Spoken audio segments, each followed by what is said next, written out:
A taxa de empreendedorismo da população adulta brasileira saltou de 20% para 40% em 10 anos. O brasileiro está cada vez mais se aventurando no mundo do negócio próprio e por vontade própria.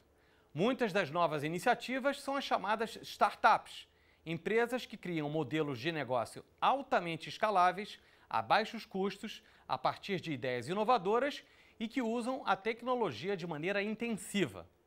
Vamos conversar hoje com o empresário e professor César Salim para saber como anda o panorama do setor de startups no Brasil. Está começando mais uma edição do programa Entrevista. Com a ajuda de um time de especialistas, vamos refletir sobre o impacto das novas tecnologias na sociedade. Seja bem-vindo, César. Muito obrigado. Vamos falar sobre um assunto que tem uma mudança tão grande que mesmo o que você disse na abertura, que passou de 20 para 40 a taxa de empreendedores brasileiros na fase adulta, na primeira vez que ele está empreendendo, né? Na verdade, saiu o resultado de uma pesquisa feita pela Endeavor que mostra que 75% de quem respondeu a essa pesquisa, e que eles alegam ser um universo de gente jovem, universitária e tal, 75% deles preferia fazer a sua própria empresa do que ter um emprego. Então, não quer dizer que 75% vão empreender, mas é animador ver que ainda há um grande mercado de empreendedorismo. Que tipo de negócio é mais comum entre essas startups brasileiras e qual o mercado para as startups no Brasil? Olha, você vai encontrar em várias áreas. Por exemplo, você vai encontrar as que estão voltadas para a tecnologia. Saem, de um modo geral, de universidades, de áreas de informática, de áreas de engenharia, mas saem também, no caso brasileiro, através da Embrapa, muita pesquisa na área agrícola é feita e também saem empresas. Numa área de biologia também, na parte de cosméticos, de remédios. Agora, essas empresas precisam muito do chamado venture capital, o capital de risco. É o combustível das startups. E até bem pouco tempo no Brasil esse capital era muito minguado. Como é que está isso agora no Brasil? Isso daí é o seguinte, na medida que você tenha sucesso, ou seja, o empreendedor dessas empresas startup consiga bons resultados, aquele capitalista de risco, ele não investia nela porque a chance de dar certo era muito baixa, ou seja, o risco era muito alto, né? Nós tínhamos, por exemplo, estatísticas do Sebrae que mostravam 40% das empresas, após o segundo ano, já terem morrido, desapareceram. Hoje em dia, com o trabalho das incubadoras, né, você já reduziu essa morte para 20%. Então, você já diminuiu o risco do investidor. Ainda assim, o investidor é relutante, mas já há movimentos. Os órgãos do governo também ajudam. Por exemplo, a FINEP está ajudando a constituição dos fundos de capital semente para ajudar essas empresas. O que é o capital semente? Startup. Capital semente, capital para transformar o papel numa sementinha que vai crescer, que é a empresa startup. Então, é um capital pequeno, por isso também semente, mas que para o ponto de vista de um empreendedor que vai fazer uma empresa nova, tá, aquilo é suficiente para ele decolar. Esse capital vem do chamado anjo, é isso ou não? Não, os anjos, quer dizer, na verdade você tem 3 tipos de capital. O que você pode chamar de love money, que é o da família, dos amigos, etc. Os anjos, que no Brasil nunca se desenvolveu tanto assim, tá? Até porque, de um modo geral, a gente chama de anjo a quem bota algum capital no empreendimento tipo startup, mas que fica ali junto ao empreendedor, ajudando o empreendedor, fazendo mentoria. Por outro lado, ao fazer isso, ele garante um pouco que o capital dele que está botando, que ele está colocando lá, vai ter bom resultado, tá? E o terceiro é esse capital semente, que aí vem de um fundo oficial que vai botar já 1, 2, 3 milhões num empreendimento como esse. O capital anjo vai botar 100, 200 mil reais num negócio como esse. Tá? E como é que estão distribuídas as startups pelo país? Já existe alguma coisa parecida com o Vale do Silício por aqui? Pois é. Muita gente pensa que o Vale do Silício foi um bem que aconteceu nos Estados Unidos por acaso. Não. Aquilo foi planejado. Se nós não temos um Vale do Silício, e não temos, é porque nós não planejamos ter. Tá? Agora, em contrapartida, o que aconteceu com o desenvolvimento do empreendedorismo no Brasil? Ele seguiu o próprio desenvolvimento brasileiro. Rio, São Paulo, Minas, né?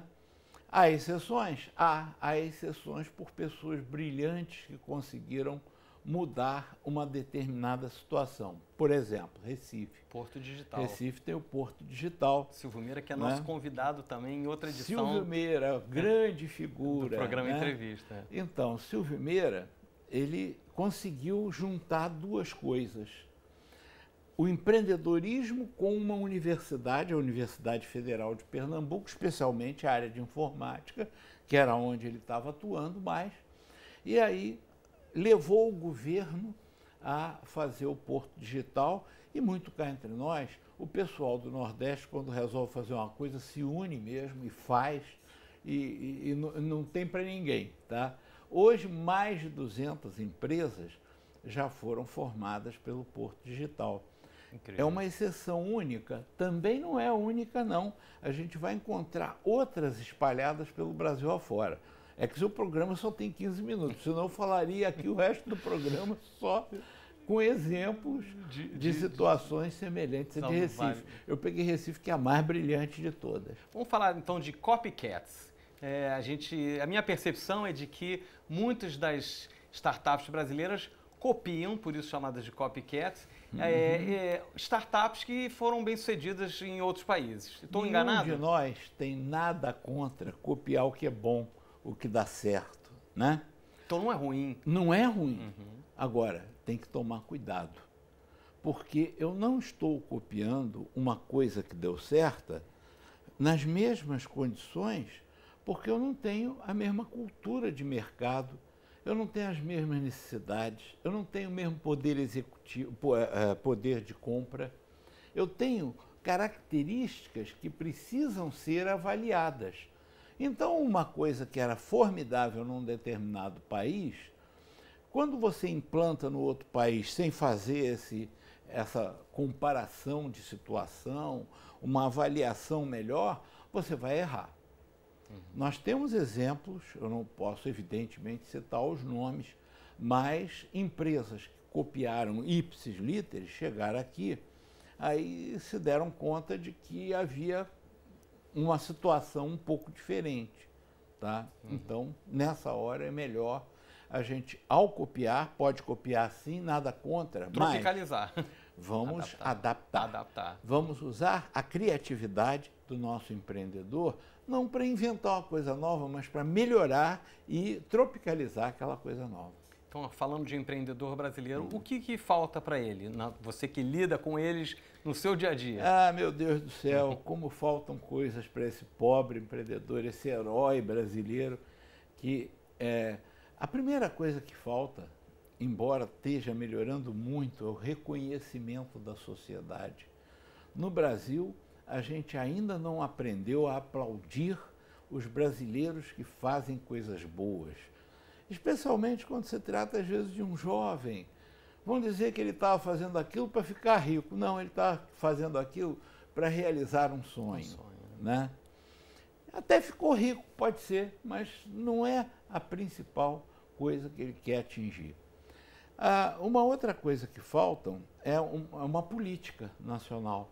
Se você pega o Estado de Israel, desde o início do Estado de Israel, ele tinha uma política sobre empreendedorismo.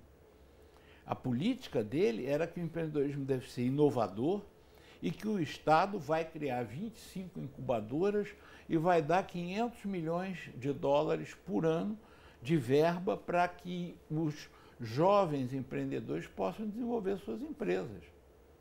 E hoje eles já estão na segunda etapa desse processo, em que o Estado continua a dar esse valor para as 25 incubadoras, mas eles permitiram e obrigaram, inclusive, as entidades financeiras do exterior que chegavam lá e capturavam as boas empresas israelenses a se associarem nesse investimento. Hoje eles têm 14 bilhões de dólares investidos em empresas. Parece que é o segundo país com empresas listadas na Nasdaq, né, que é a Bolsa Eletrônica. E é o primeiro país onde conhecimento, resultado de inovação, em suma, tudo aquilo que a gente pode dar o nome de empreendedorismo, é a principal fonte de receita do país. Tá? Não há dúvida de que o número de startups está aumentando no Brasil. Você tem algum número sobre esse cenário? Vamos por partes, tá? Em primeiro lugar, eu tenho que dizer para vocês que existe uma entidade chamada Global Entrepreneurship Monitor, quer dizer, é um monitor do empreendedorismo no mundo, que foi criado há uns 20 anos atrás por Babson junto com a London Business School. Babson é o templo do empreendedorismo nos Estados Unidos. Eles se juntaram para criar isso. Desde o ano 2000, o Brasil se associou também e hoje tem 54 países que fazem parte dessa sociedade, que todo ano faz pesquisas do grau de empreendedorismo em cada país. O que eles fazem? Eles apenas dizem: o Brasil foi o primeiro, o segundo, o terceiro. Não. Isso eles também dizem. No caso, o Brasil foi 13º em 2011. Estava subindo? Estava subindo? Não, estava caindo. Mas tem que levar em conta também o seguinte: por exemplo, no ano 2000, quando o Brasil entrou, ele foi primeiro. Mas naquela época havia 12 países só. Agora são 54. É diferente, muda muito, né? A outra coisa é a seguinte: o que ele dá de resultado? Ele diz para o país, tá, quais foram os tópicos do empreendedorismo que foram importantes, que representaram sucesso para aquele país se destacar dos demais, e quais são os pontos do empreendedorismo naquele país que devem ser olhados com cuidado. É quase que um conselho para o governo: bota olho nisso, tá? Nós, por exemplo, temos um grande calcanhar de Aquiles: a inovação. Entre 54 países do mundo, tá, o Brasil ocupa a vergonhosa posição de 46º país em inovação. E aí você vai dizer: bom, mas nós também não investimos muito em pesquisa e desenvolvimento. Está enganado. Nós somos o 18º do mundo em pesquisa e desenvolvimento. É claro, devia investir mais. César, então o que você acha que pode acontecer para melhorar esse panorama no Brasil? Nós aqui no Brasil vivemos correndo atrás do prejuízo. O prejuízo da inovação requer uma medida importante, né? Uma coisa que tenha uma grandeza como as Bolsas Famílias, que reverteram o quadro de pobreza. A gente precisa reverter o quadro da inovação. A gente precisa fazer o pesquisador brasileiro estar preocupado em transformar em produto, em serviço, aquilo que ele pesquisa.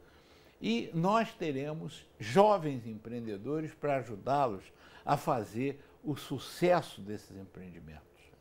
César, muito obrigado pela sua participação. Queria agradecer aos que estão em casa pela audiência. Até o próximo programa.